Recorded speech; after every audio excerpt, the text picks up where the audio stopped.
Welcome to Midday Movers. I'm Shauna Smith. And I'm the guy in the tie, Adam Shapiro. It's good to be with you this morning. Our top story right now, that markets are actually very high at this point after shrugging off the latest news that China's economic growth slowed down to its weakest level in 9 years. Now, investor concerns also over Saudi Arabia's alleged involvement in the murder of that prominent journalist also appear to be easing up a bit.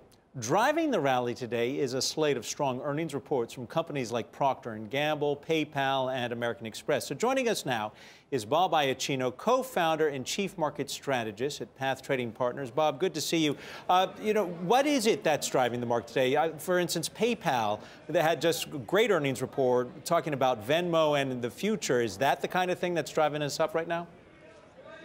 It is that, it is Honeywell, and it is sentiment now that a Hong Kong newspaper has actually confirmed, as much as a newspaper can confirm something, that President Trump and Xi Jinping will in fact meet at the G20. This is all about sentiment. When you look at what's happened with Chinese GDP, it's interesting that Chinese GDP fell, but if you look at the overall trend of Chinese GDP, it's been falling since about 2011 anyway. It had stabilized starting in about July of 2017. So this fall should have hit those markets, and it didn't. And it tells me that the sentiment on the trade war and the possible elimination of these tariffs, and we all know this is how President Trump likes to do it. He does face-to-face, comes out and does a proclamation about what a great meeting it was, how they're great friends and they've done a deal, and then later on we don't really see anything getting signed. So I think it's on the backs of that.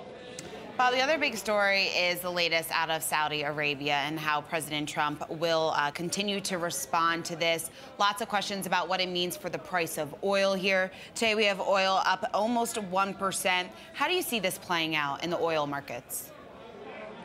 Well, the veiled threat that Saudi Arabia made clearly was about their importance to the global economy based on the energy input, the main energy input for most things, which is crude oil, from plastics to petrochemicals. It's not just diesel, jet, and gasoline. That threat was obvious. So what can they do then? They can do something short term. They can certainly spike oil prices short term. The speculation is always in the front month contract here at the CME Group. That speculative sort of excess can happen, and happen pretty quickly. They are not the marginal producer anymore. They are in the way that they can increase and cut production much faster than anybody else. But with Russia over 11 million barrels a day, with the U.S. 11 million barrels a day now, over time, they know that that wouldn't be that effective as those other countries, including some of the members of OPEC, who are probably putting pressure on Saudi Arabia to kind of settle this situation as much as it can be settled as well.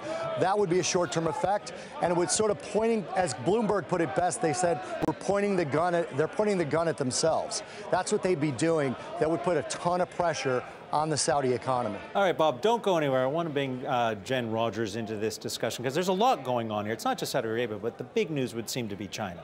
I definitely think China got a lot of people's attention. As Bob pointed out, we've seen that GDP number coming down for years. I mean, trees don't grow to the sky. Like China's GDP has been blown it out of the woods for a long time.